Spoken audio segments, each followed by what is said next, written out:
daginn og velkomin í Silfrið.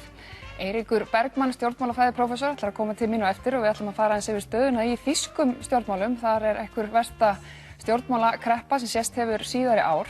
Þau koma síðan til mín Björg Magnúsdóttir, dagskrárgerðarkona, og Pavel Bartosek og þau ætla að ræða aðeins stöðu innflytjenda og útlendinga á Íslandi. En við byrjum hérna á vettvangi dagsins. Og það eru sestar hjá mér Unnur Brá Konráðsdóttir, varaþingmaður og fyrrverandi forseti Alþingis, Heiða Björg Hilmisdóttir, varaformaður Samfylkingarinnar, Líf Magnúsdóttir, forseti borgarstjórnar og borgarfulltrúi Vinstri grænna og Þorgerður Katrín Gunnarsdóttir, sjávarútvegs- og landbúnaðarráðherra. En sem kom með þér, velkomnar alla saman. Takk. Ég ætla augljóslega að ræða aðeins þessar byltingar sem hafa átt sér stað og þið stjórnmálakonur komum svo sannarlega með krafti inn í þá umræðu núna í vikunni. Heiða, ætla að byrja á þér. Þú stofnaðir þennan hóp stjórnmálakvenna til þess að ræða kynferðislegt áreiti, misrétti og bara kvenfyrirlitningu sem stjórnmálakonur verða fyrir í starfi sínu. Hvernig hafa viðbrögðin sem að þú fengið við þessu komið þér á óvart, eða er þetta svona í takt við það sem þú bjóst við? Já, ég verði eiginlega að segja að viðbrögðin hafa komið mér á óvart og bara að flestu leyti skemmtilega óvart. Mér finnst við konur einhvern veginn, við höfum fengið kraft við þessa umræðu og við stöndum saman og það er ótrúlega dýrmætt einhvern veginn að finna að við allar, alveg sama í hvaða flokki við stöndum, við könnumst við sömu hluti og við viljum ávarpa þetta saman og það finnst mér alveg dásamlegt. Svo finn ég að svona kannski flokkarnir eru svona aðeins að byrja að nálgast okkur, svona misrætt, en ég sá unglingahreyfingarnar til dæmis strax gripu þetta og sögðu bara svona viljum við ekki hafa þetta og ég bara, eins og við skrifum allar undir, við bara skorum á kallana að koma með okkur í að breyta þessari menningu og á flokkana að bara taka þessi mál föstum tökum. Já. Og þetta líka vinnustæðin okkar, því að margt af þessu gerist líka bara á vettvangi þar sem við erum í vinnunni, í sveitarstjórnum eða borgarstjórnum og Alþingi. Já. Þannig að ég myndi bara segja að viðbrögðin hafa verið mjög sterk og mér finnst við vera að standa saman og ég hef aldrei fengið fyrir jafn miklum kærleik síðan ég steig inn í stjórnmálin í rauninni. En svo finnum maður líka svona frá sumum köllum að þeir eru ekki alveg átt að sjá hvað við erum að tala og þannig að það á eitthvað eftir svona, það er aðeins meldingin er aðeins eftir hjá sumum og svona kröfur að við segjum frá hverjir það eru nú og þetta fjallar ekkert það. Nei. En ef einhvern dauður langar að vita hverjir það eru sem eru að beita konur ofbeldi þá er það bara að skora þá að stíga fram. Já. Við berum enga ábyrgð á því að segja endilega nema konur vilja gera það í framhaldinu og það bara ákveður hver og ein kona það. Já. Þetta fjallar bara menninguna og vissulega er hún ekki bara í stjórnmálunum. Þetta er auðvitað bara eina birtingamyndum þess hvernig samfélagi okkar er uppbyggt og inn í stjórnmálunum göngum við inn í þessa kallamenningu, kallarnir auðvitað byggu til struktúrinn og einhvern veginn okkur hefur svona svolítið liðið kannski svo við þurftum að dansa eftir því sem að þeir hafa einhvern veginn ákveðið og við ætlum ekki að gera það lengur. Unnur Brá, það hefur svona margar af þessum konum lýst því að vera svona þær hafa kannski upplifað þannig að það að taka þessa slagi, að setja mönnum skýr mörk eða kvarti yfir einhverju gæti veiktar og það var náttúrulega kannski sérstaklega við um stjórnmálakonu sem eru alltaf að reyna að selja ímynd sína og vilja ekki virka veikar. Er þetta eitthvað sem að þér finnst þú kannast við á konunum í kringu þig og er þetta kannski bara eitthvað búið núna? Verður það hægt að vera veikleikamerki ef að konur setja svona framkomi skýr mörk? Já, ég vona að þetta verði búið, en þetta hefur verið þannig. Ef þú segir eitthvað í þessa áttina, þá ertu annarkvort leiðinleg, erfið, eða bara hreinlega að gera mikið úr ykkur sem er ekki neitt. Þetta er hluti af lífinu, segja sumir, og svona hefur þetta alltaf verið og verður alltaf. Það er einfaldlega bara ekki rétt. Við veljum sjálf hvernig samfélagið okkar á að vera, og ef að við konur erum sammála það, við viljum ekki hafa hlutina svona, og flest allir karlar eru örugglega sammála okkur líka það, þá auðvitað bara breytum við þessu. Og við erum í því ferðalagi núna og ég er mjög bjartsýn á að það gangi vel. Lykillinn að því er auðvitað að tala meira um þetta og tala saman um þetta og vegna þess að bæði karlar og konur vilja hafa heiminn betri fyrir börnin okkar í framtíðinni heldur en hún er í dag og þetta er bara eitt af því sem við þurfum að laga. Og hvernig finnst þér viðbrögðin hjá svona körlum hafa verið? Megum við eiga von á því að þeir taki höndum saman með okkur í þessari baráttu? Já, ég trúi því. Það er allavega þau viðbrögð sem ég hef fengið. Ég fæ viðbrögð allstaðar sem ég kem. Ég var út að ganga heima á Hvolsvelli helgina og hitti þar gamlan vin minn sem vissi ekki alveg hvernig hann ætti að heilsa mér. Og það var bara mjög einfalt. Ef að menn get ekki gert greinamun á einhverju áreiti og að heilsa vinum sínum þá þurfa menn aðeins svona bara að ræða það við félagana og átta sig á því og við þurfum bara að fara í það og vegna þess að það er auðvitað þannig að ef maður veit ekki hvað maður er að gera rangt þá er maður ofsalega erfitt með að breyta því þannig að maður verður duglegur bara að benda á hvað maður betur að fara og hvernig við viljum hafa hlutina. Já. Líf, hvernig blasir þetta við þér? Ég meina þetta hefur líka verið sett í samhengi við þennan stutta endingatíma kvenna í stjórnum. Akkúrat, einmitt. Og ég held einmitt að samtali hér, það er svo gríðarlega mikilvægt eins og Unnur bara kom inn á og þessar sögur þær skipta líka mjög miklu máli þó svo í rauninni að þetta hafi ekkert komið mér sérstaklega óvart. Þetta er svona gegnumsýrt einhvern veginn samfélag sem við búum við konur höfum orðið svolítið samdauna líka og látið þetta bara einhvern veginn svona leiðum þetta hjá okkur og höldum áfram að því við eigum einmitt hættu á því að verða útskúfaðar ef við segjum eitthvað, þetta er væl í þér og svo framvegis. Þannig að samtalið skiptir gríðarlega miklu máli og umfangið, það verður að vera sýnilegt. Og þess vegna er svo mikilvægt einmitt að þessar sögur séu festar á blað, að við ræðum þær, að við lesum þær.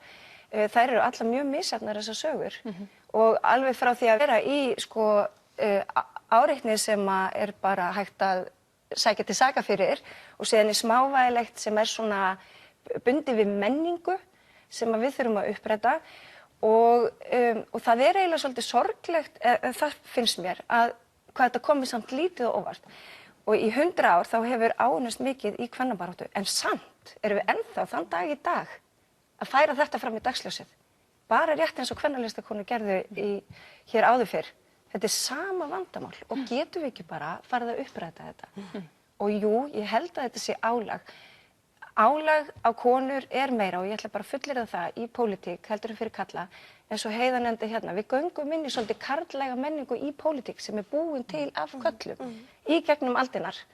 Kannski, þú veist, saga Íslands í því tillit er kannski ekkert svo rosalega löng, en þessi hierarkíski strúktúr, hún verður líka að linna og fólk í valdastöðu og kallar hafa hingað til verið í valdastöðum gagnvart okkur, gagnvart konum, gagnvart samfélaginu, fólk verður bara að fara að haga sig almennilega.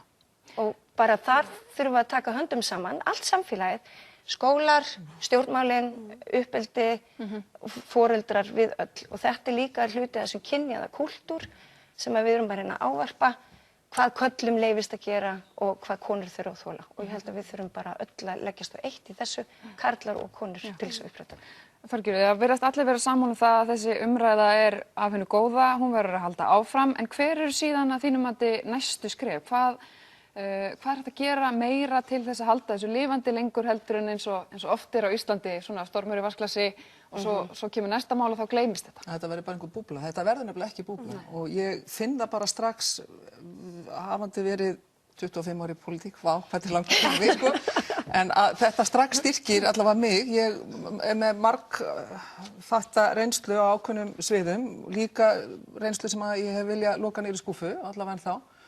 Og þetta styrkir, þetta framtak styrkir mann og það sem styrkir mig líka er að horfa ekki síður á, það er oft talað um að eldri konur, þú veist, ákveðna fyrirmyndir og það er sko sannarlega þannig að allt með sig svo kvennalistakonurnar, þær eru hvatningin, þær eru krafturinn, þær eru ótrúlega sterkar fyrirmyndir, allavega fyrir mig og að ég horfa líka núna ungu konurnar, hvernig þær eru að bregðast við og þær eru að bregðast við eins og ég hefði vilja bregðast við bæði í upphæðu míns ferils og síðan í gegnum allt heila gemiki, sko, þannig að þora að setja þessi mörk. Já, mörk að þora að setja þessi mörk að þegar, þú veist, þegar verið að gera alls konar umögulega hluti að standa upp og segja, heyrðu, slepptu þessu, hættu þessu.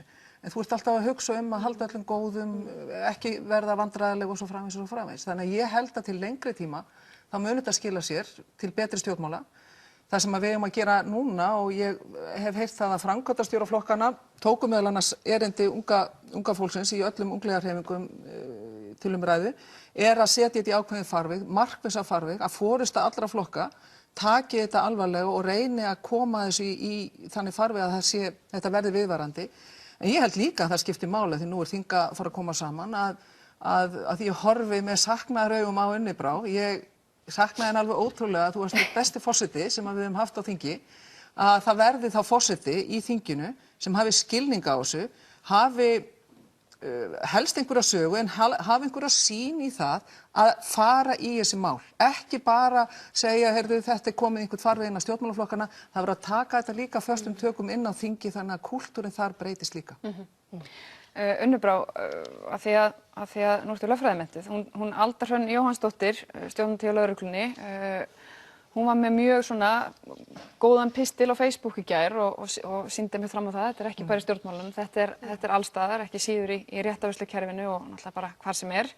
Og hún svona varpar fram þessari spurningu, sko, eru stofnanir og það má jafnvel yfirfæra það síðan að fyrirtæki sjálf í rauninni endilega bær til þess að taka á svona málum þegar upp koma kannski mál gagnvart æðstu stjórnendum eða fólki í valdastöðum, eða er þetta jafnvel eitthvað sem við þurfum kannski að úthýsa og fá einhvern veginn, af því að við búum í þessu kunningjasamfélagi, þessu litla samfélagi, þannig að svona mál verður oft svo ofboðslega erfið og standa fólki svo nærri. Er þetta eitthvað sem að þarf kannski að endurskoða verklag og reglur í kringum svona mál? Já, klárlega þarf að gera það, vegna þess að þú verður að hafa einhvern til að leita til, alveg sama hvar þú vinnur eða hvaðan þú kemur, vegna þess að þetta er ekki bundið við stjórnmálin, þetta er ekki bundið við ákveðnar stéttir, þetta er allstaðar í okkar samfélagi og við viljum laga það allt. Þannig að einhvers staðar þarf að vera kanall fyrir þig, einhvers staðar þarf að geta leita þér aðstoðar og stuðnings. Og við þurfum auðvitað bara að ræða það í þessu samhengi, hvernig því verður best komið.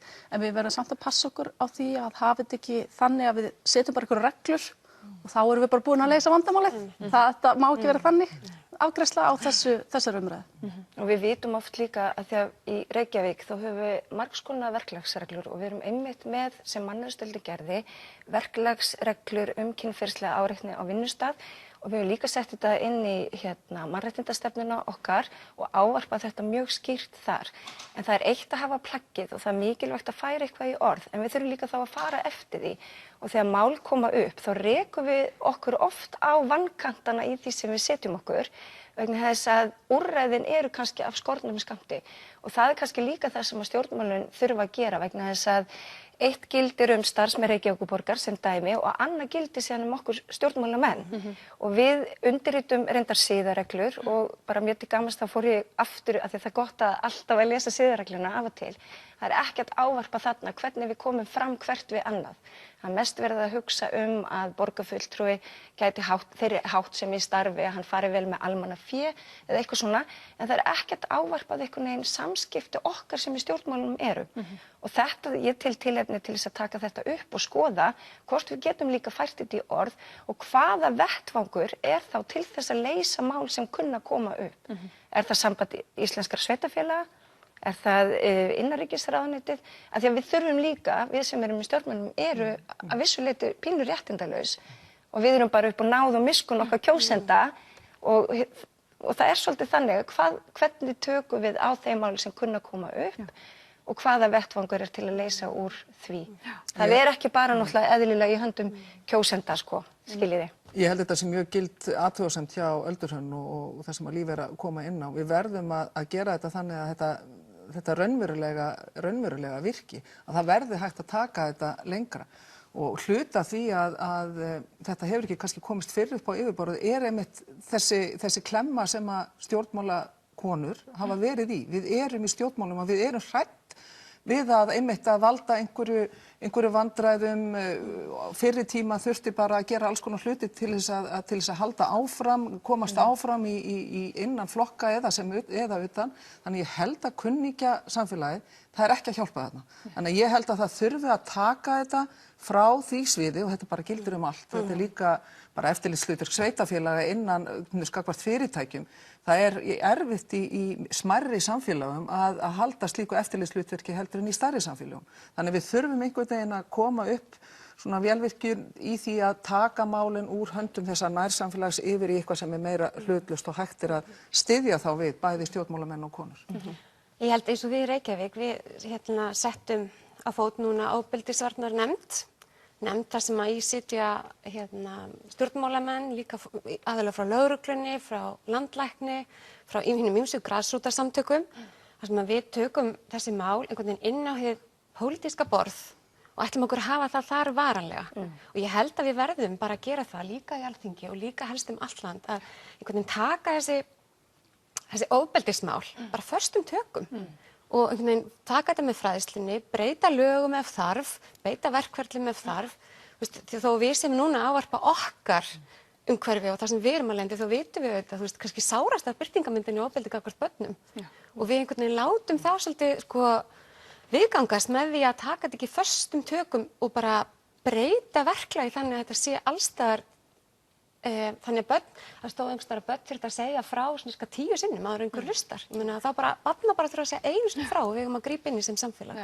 Það er mjög mikilvæg aðgerðaráætlunin sem dómsmálaráðherra er núna að vinna með varðandi meðferð þessara kynferðisbrota inn í réttarvörslukerfinu. Það er mikilvægt að halda því til haga að henni verið fylgt eftir og að ráðuneytið og ráðherrann fái nægilegt fjármagn til að ráðast í þær aðgerðir sem eru nauðsynlegar vegna þess að það er akkúrat rétt sem Heiða segir. Það verður að vera eins þjónustaðar á landinu. Það verður að vera tekið eins á máli þannig að þetta gangi nú allt saman og við séum öll við sama borð. Og ef við sjáum eins og þetta verkefni sem við höfum verið inn í Reykjavík með lögreglunni varðandi viðbrögð við heimilisofbeldi, saman gegn ofbeldi. Við erum að fara þannig að glugginn er alltaf opinn, það er félagsráðgjafi fer og barnavernd fer inn til fjölskyldunar og það eru áfram viðtöl og svona.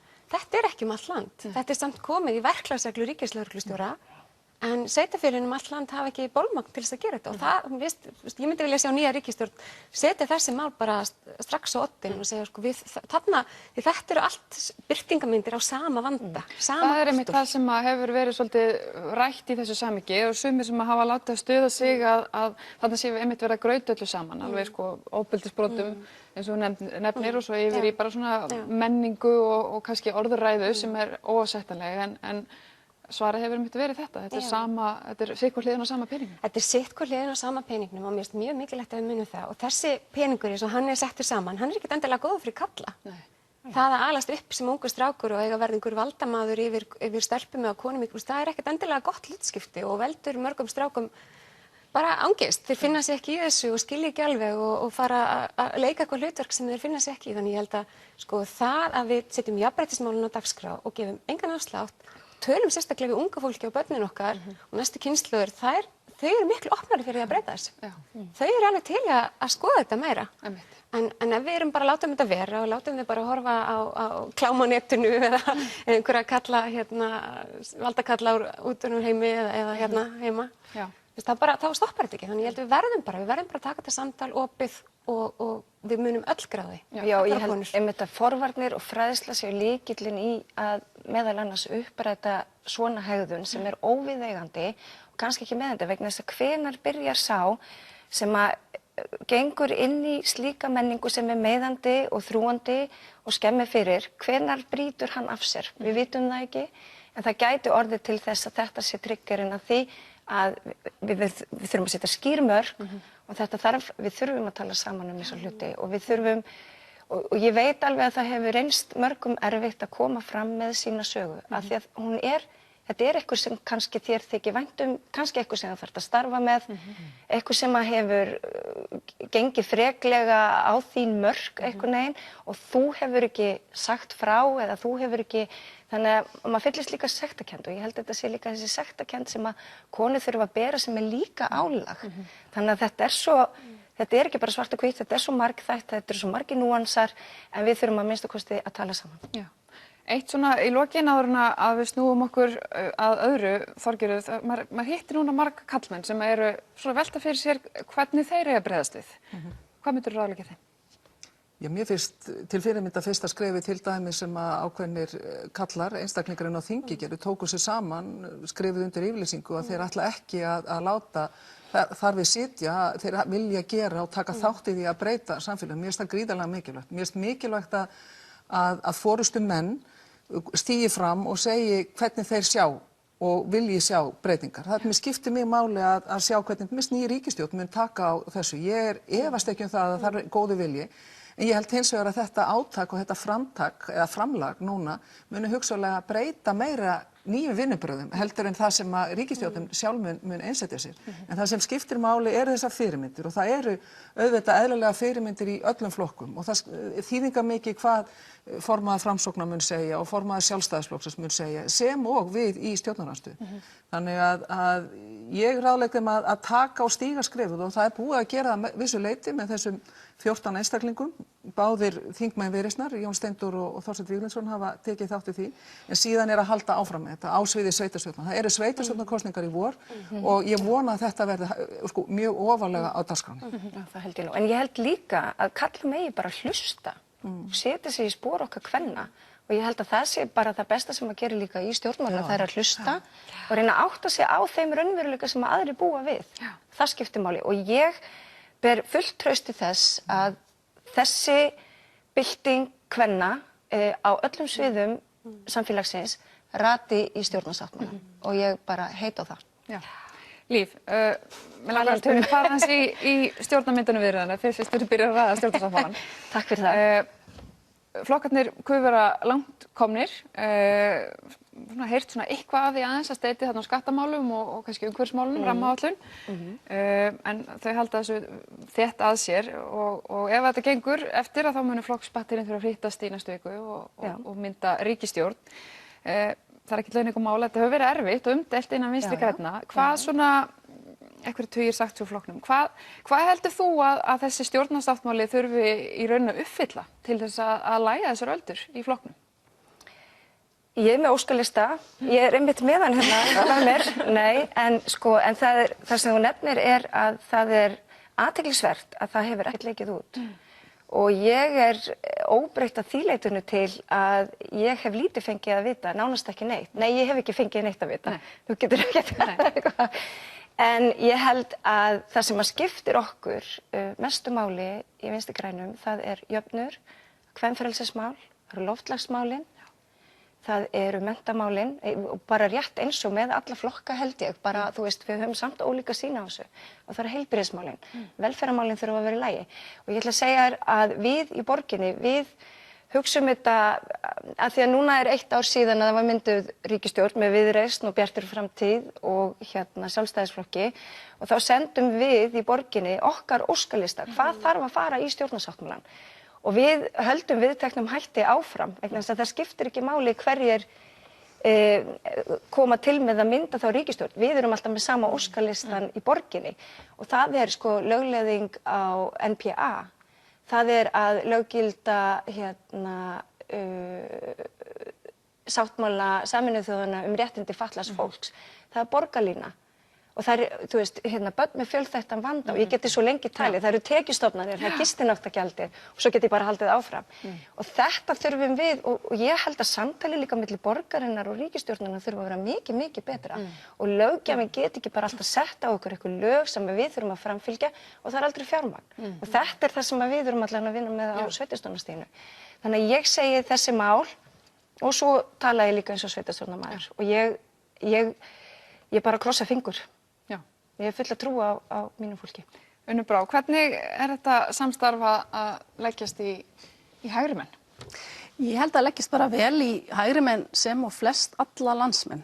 Ég ætla að vera svolítið djörf að segja það vegna þess að það var mín upplifun í kosningabaráttunni, sama hvert maður fór, að kjósendur vildu fá sterka ríkisstjórn sem myndi halda út heilt kjörtímabil.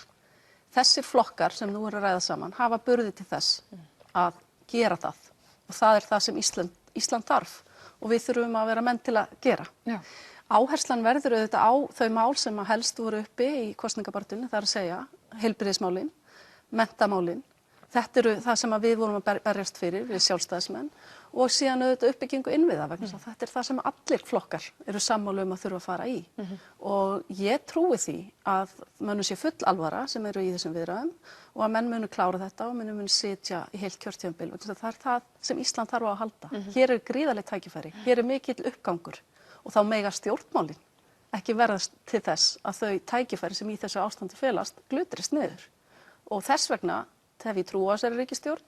Ég heyri það á þeim viðtölum sem að forystumenn flokkarnir að fara í að þeim er full alvara og þeir ætla sér að klára þetta. Og ég bara hvet þá sem eru efins, bæði hægri menn og vinstri menn og alla hina, til að bíða nú eftir því að fá sjá stjórnarsáttmálann. Ég veit að það hefur verið unnið vel að því að kortleggja hvaða verkefni það eru sem menn vilja fara í og reyna að nálgast þetta mál af ábyrgð. Það hefur komið svolítið óvart undanförnu hversu margir stjórnmálamenn eru tilbúin að stíga fram og segja ég get ekki unnið með þessum og hinum. Mér finnst það mikil óvirðing gagnvart kjósendum. Kjósendur eru búin að segja hvað þeir vilja og þá er það okkar stjórnmálamannanna að vinna með þá niðurstöðu. Alveg sama, þú veist, við getum ekkert verið að rífast að kjósendur hver niðurstaðan var, hún var svona og þá er það stjórnmálamannanna að finna til ábyrgðar sinnar og mynda starfhæfa ríkisstjórn.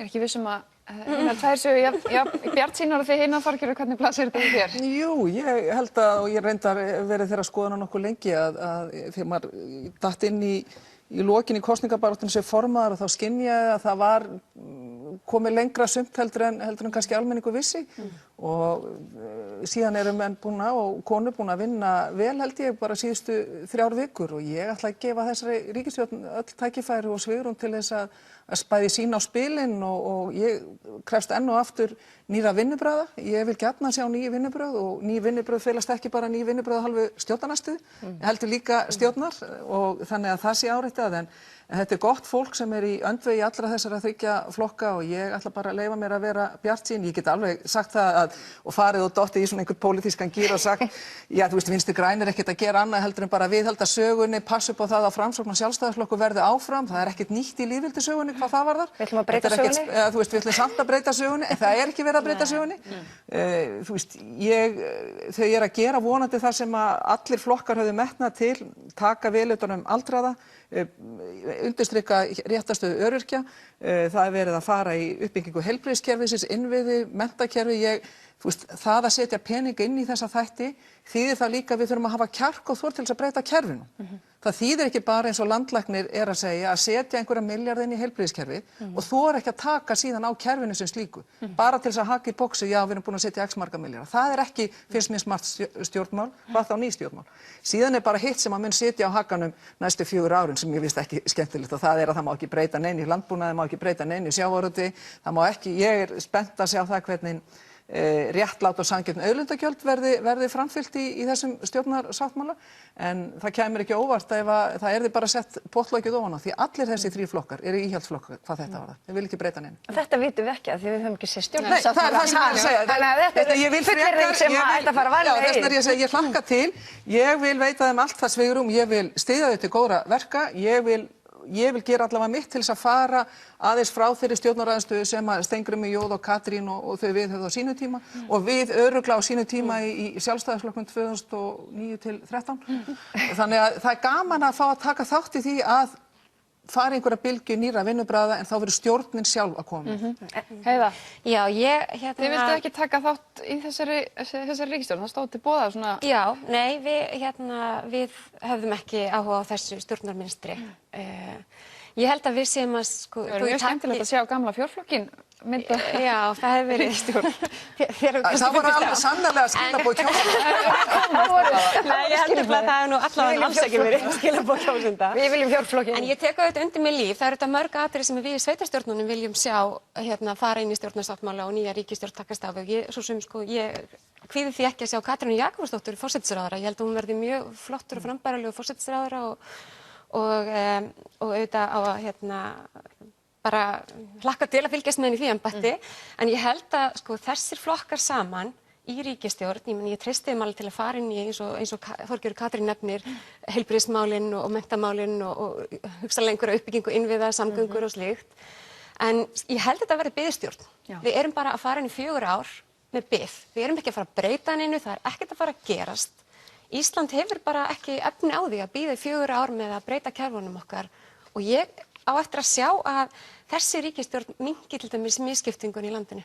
Að þessi ríkisstjórn gerir það verkum að hér aukist jöfnuður eða að öll börn allt land hafi jöfn tækifæri. Þannig að þú veist, mér finnst þetta svolítið áframhald. Og nú gera ráð fyrir því samt sem aðra Vinstri grænir munu nú allavega að gera sitt besta til þess að... Ég treysti Vinstri grænum til að koma í veg fyrir aukna einkavæðingu í heilbrigðiskerfinu eða aukna misskiptingu í menntakerfinu eitthvað slíkt. Treysti ég mig það, en ég er ekki viss sko, þau eru náttúrulega bara 1 af 3 flokkum og við höfum séð áður hvernig Framsóknarflokkur og Sjálfstæðisflokkur starfa saman. Og það er bara ástæðan fyrir því að okkur hugnaðist ekki þetta, því þegar við viljum fara inn og við höfum auðvitað vilja að sjá Katrínu frekar horfa á sko, spektrumið frá miðju, kannski örlítið hægra megin við miðju og til vinstri og vinna með flokkunum sem vilja virkilega fara inn og breyta samfélaginu, breyta þeim kerfum sem Þorgerður Katrín nefndi áðan, gera sko, skiptingu auðafana sem við eigum, við erum auðvitað rík þjóð, þetta er rosalega, við erum með 11. ríkasta þjóð heims. En samt hér 600 börn sem búa við fátækt og fullt af fólki sem bara lifir undir fátækt. Það var auðvitað reynt og það gekk ekki upp og þá spyr maður sig, eins og Unnur Brá nefndi, við vitum ekki hvað kjósendur vilja. Og maður er alltaf að læra eitthvað nýtt í pólitík og leksían sem ég lærði í þessu er að vera ekki of yfirlýsingaglöð. Það er að minnsta kosti mín leksía. Og maður spilar þá úr því sem maður fær í hendurnar hverju sinni og reynir að gera það besta úr því vegna þess að við fengum ekki 100% kosningi í Vinstri grænum. Þá væri náttúrulega bara stefnumálun okkar komplett bara í stjórnarsáttmála og við vitum þetta sem að störum í borginni að þar myndum við 4 flokka meirihluta og fyrir liggur samstarfssáttmáli þessara 4 flokka. Þannig að kjósendur vita hvað þeir fengu og hvað þeir hafa og hvað við ætlum að gera á kjörtímabilinu og það er þetta sem að mér þykir mikilvægt í stjórnmálum og kannski með þessu samstarfi og nú er ég bara Pollyanna, þú veist, og svo heima hjá mig get ég verið arga líf, þú veist, og eitthvað reyta hár mitt af því að Sjálfstæðisflokkurinn er svo glataður eitthvað, að hann er svo umlega stefnu, þið vitið hvernig umræðan er, en ég vil trúa því að það kom eitthvað gott úr þessu og að við breytum stjórnmálum. Og ég held að kerfisbreytingar, af því að Katrín Jakobsdóttir hefur verið að tala það, við þurfum ný vinnubrögð og ég hugsa að hún reyndu að ræða við hana stundum og reyna að ná þínu í gegn þegar hún er með eitthvað agenda. Þetta kemur allt í ljós líklegast í vikunni og þarna verður spennandi. Flokksráðsfundur líklega á miðvikudag hjá okkur. Verður spennandi hjá mér allavega í næstu viku. Þorgerður, bara rétt í lokin, mínútu eftir, af því að þú ert ennþá sjávarútvegs- og landbúnaðarráðherra. Fréttaskýringaþátturinn Kveikur fjallaði vikunum ítrekað og mikið brottkast sem eiga sér stað borði í íslenskum togara og virðist vera að þetta sé nú svona kannski aðeins meira vandamál heldur en bæði útgerðin og SFS vildi svona til að byrja með viðurkenna. Hvað liggur ekki beint við að það þurfi að fara bara strax í það að breyta reglunum í kringum þetta? Jú, það gerir það. Það er eiginlega tvíþætt. Þetta er annars vegar brottkast og hins vegar vigtunarmál. Það er alveg ljóst að það er brottkast til staðar, það er algjörlega óviðunandi og það er algjörlega ólíðandi. Þar ber útgerðin mest ábyrgð og mér varst pínu leiðilegt hvernig þau nálguðust þetta fyrst. En það verður líka að draga það fram að eftir mín samtöl við Hafró og Fiskistofu, forystu sjómanna og útgerðar að þá eru menn sammála það að það er búið að draga úr brottkasti en það er enga síður til staðar. Þannig að það verður að fara í það og ég ætla að nota íþróttamál að tækla þetta. Það verður að koma annarkvort upp myndavélum eða ráðast að rótu vandans og þar ber útgerðin megin ábyrgð. Og eru þau til í það? Já, þau verða að gera það og það verður að vera stjórnvöld sem halda útgerðinni við efnið og hafa þor og kjark til þess að fara í gegn þessum sérhagsmunum sem eru þar. Og síðan er það vigtarmálin og vigtunarmálin. Þau er ekki síður vandamál. Og það liggur alveg ljóst fyrir. Það er verið að fara fram hjá vikt. Endurvigtun er ekki að skila sér. Endurvigtunarmálin er ekki að skila sér með heiðarlegum hætti inn í kerfið. Það verður að fara inn í þetta kerfi og stokka aðeins upp í því. Við tókum gott skref síðasta vor með því að auka gagnsæi, með því að miðla upplýsingum til dæmis ísprósentur fyrirtækja sem að skiptir mjög miklu máli upp á aðhald og eftirlit, en það er bara ekki nóg og við þurfum að taka meiri skref og við þurfum að taka þennan þátt Kveik alvarlega. En hvað með strangari viðurlög? Já, ég er að segja það vantar strangari viðurlög, það vantar auknar eftirlitsheimildir, en það vantar líka að styrkja Fiskistofu. Ég meina, forstjóri segir bara berum orðum, ég get ekki uppfyllt lagalega skyldu mína. Já, það er að hluta til rétt af því að síðustu 2-3 árin hafa farið hjá forystumönnum Fiskistofu og forstjóra Fiskistofu mikið í það að byggja upp stofnunina því henni var splundrað. Og það var pólitísk ákvörðun Sigurðar Inga að fara með stofnunina sundrin og setja í þetta einhverja 300-400 milljónir sem ég hefði freka vilja sjá í uppbyggingu á eftirlitskerfinu innan sjávarútvegsins. Tíminn er búinn. Takk kærlega allar fyrir komuna. Við verðum hérna aftur að vera með spori með Eiríki Bergmann.